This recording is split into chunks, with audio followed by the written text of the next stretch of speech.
kita akan memberi makan siang dan susu untuk setiap anak Indonesia. Setiap anak Indonesia, saudara-saudara. Gus Muhaimin dan PKB menang. Semua yang punya sepeda motor, BBM-nya kita subsidi gratis. Yang saya bayangkan itu, bisa nggak ya gaji guru itu minimum 30 juta ya.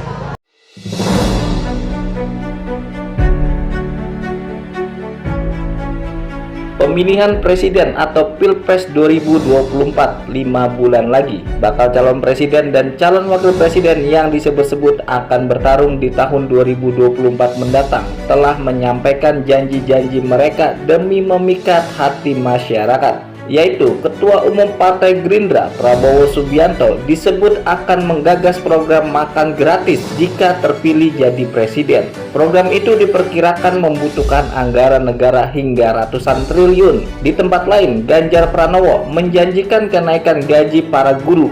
Ia menyebut gaji guru ideal berkisar antara 10 hingga 30 juta rupiah. Menurutnya, besaran angka itu sudah dihitung dengan cermat oleh pakar keuangan dan pendidikan. Sementara itu, PKB menjanjikan BBM gratis bagi pemilik sepeda motor jika Muhaimin Iskandar alias Caimin menang di Pilpres 2024 mendatang. Menanggapi hal tersebut, akademis Fakultas Ilmu Sosial dan Ilmu Politik Visipol Universitas Gadjah Mada, Mada Sukmajati, meminta para elit politik itu menjabarkan secara komprehensif program yang mereka janjikan. Menurutnya, tanpa pendalaman, pernyataan mereka menjadi janji dan retorika politik belaka. Karena kalau sekedar berhenti di situ, ini tidak lebih dari sekedar angin surga, janji-janji palsu, sebagaimana banyak yang politisi lakukan, kata Mada kepada CNN Indonesia.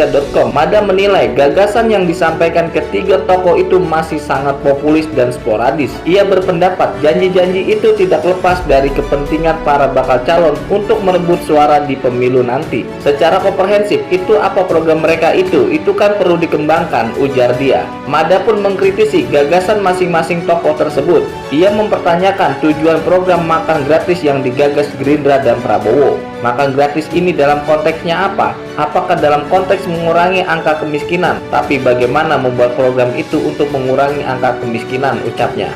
Lalu, janji Ganjar Pranowo untuk menaikkan gaji guru hingga 30 juta juga dinilai perlu disertai tujuan objektif yang jelas. Misalnya, apakah untuk meningkatkan standar pendidikan Indonesia hingga mampu bersaing dengan negara-negara lain atau tujuan lainnya? Apakah kita menyamai misalnya Singapura sehingga kemudian muncul program itu dan tapi kaitannya bagaimana? Itu kan perlu dijelaskan dengan baik ya, kata Mada.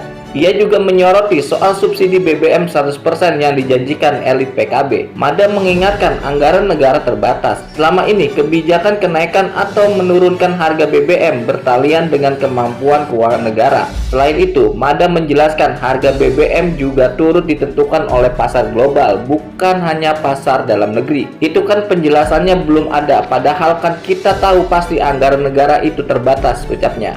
Di sisi lain, ia mengapresiasi para bakal calon yang memulai menyampaikan gagasan-gagasan mereka untuk Indonesia.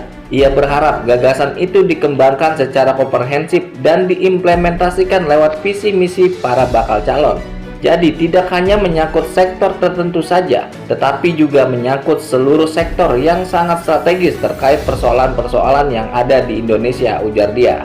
Selain itu, pengamat politik dari Badan Riset dan Inovasi Nasional atau BRIN, Wasisto Raharjo Jati, menilai gagasan-gagasan yang disampaikan para elit politik itu harus ditinjau kembali dengan mempertimbangkan postur APBN. Wasisto menjelaskan, untuk menjalani program yang akan menelan anggaran besar, maka harus sinkron dengan APBN. Jadi, konteksnya di sini adalah bagaimana mengalokasikan anggaran yang untuk program sedemikian besar nominalnya. Ini yang masih jadi pertanyaan dari janji-janji para capres itu, ujar dia.